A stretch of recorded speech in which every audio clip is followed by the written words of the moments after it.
কল্পনা করুন, একদিকে স্টেডিয়ামের গর্জন, লাখো মানুষের চিৎকার, পতাকার উড়োউড়ি, জয় পরাজয়ের উত্তেজনা, আর অন্যদিকে একটি শিশু ধ্বংসস্তূপের পাশে দাঁড়িয়ে তার বাবাকে খুঁজছে। একজন মা তার সন্তানের জন্য নিরাপদ আশ্রয় খুঁজে বেড়াচ্ছেন। একটি পরিবার জানে না আগামীকাল তারা কোথায় রাত্রি যাপন করবে, কিন্তু আশ্চর্যের বিষয় হলো পৃথিবীর এই দুইটা দৃশ্য একই সময়ে ঘটছে। তবে প্রশ্ন হলো, আমাদের হৃদয় কোন দৃশ্য দেখে বেশি নড়ে ওঠে?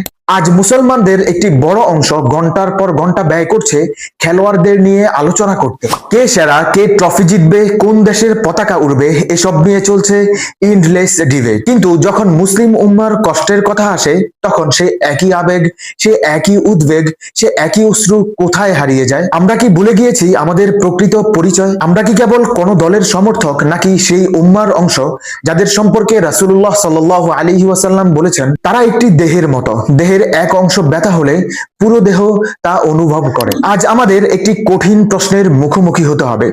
আমাদের আইডল কিংবা আমাদের নায়ক কারা, যাদের নাম কয়েক দশক পর ইতিহাসের পাতায় সীমাবদ্ধ হয়ে যাবে? নাকি সেই সব মানুষ যারা আল্লাহর সন্তুষ্টির জন্য নিজেদের জীবন উৎসর্গ করেছিলেন? একজন মুসলমানের প্রকৃত আত্মমর্যাদাবোধ তার ঈমান এবং তার ইসলাম, তার শক্তি, ঐক্য এবং উম্মার সঙ্গে সম্পর্কের মধ্যে।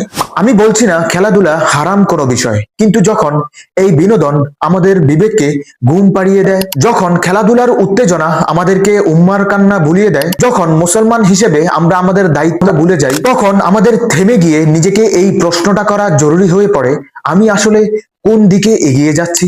আমার হৃদয়ে সবচেয়ে বড় স্থানটি কে দখল করে আছে? আজ সময় এসেছে নতুন করে নিজেদের পরিচয় স্মরণ করা। মনে রাখতে হবে, আমরা এমন একটি জাতির অনুসারী যারা পৃথিবীকে ন্যায় বিচার, মানবতা এবং একমাত্র আল্লাহর বন্দিগির শিক্ষা দিয়েছে। আমাদের গৌরব কোনো ট্রফি কিংবা পতাকায় নয়, আমাদের গৌরব ঈমান, ইসলাম এবং উম্মার প্রতি ভালোবাসায়। তাই আসুন আমরা খেলাধুলাকে খেলাধুলার জায়গায় রাখি, কিন্তু আমাদের হৃদয়ের কেন্দ্রবিন্দুতে রাখি আল্লাহকে। আমাদের দোয়ায় রাখবো মাজলুমদের, এবং আমাদের চিন্তায় থাকবে অসচেতন ও মাজলুম উম্মাহ। কারণ একদিন স্টেডিয়ামের আলো নিভে যাবে, উল্লাস থেমে যাবে, আর ট্রফি ধুলোয় ঢেকে যাবে, কিন্তু আল্লাহর কাছে আমাদের জবাবদিহিতা কখনোই শেষ হবে না। আর সেদিন জিজ্ঞেস করা হবে না তুমি কোন দলের সমর্থন করতে, বরং জিজ্ঞেস করা হবে সত্যের পক্ষে তুমি কতটুকু দাঁড়িয়েছিলে।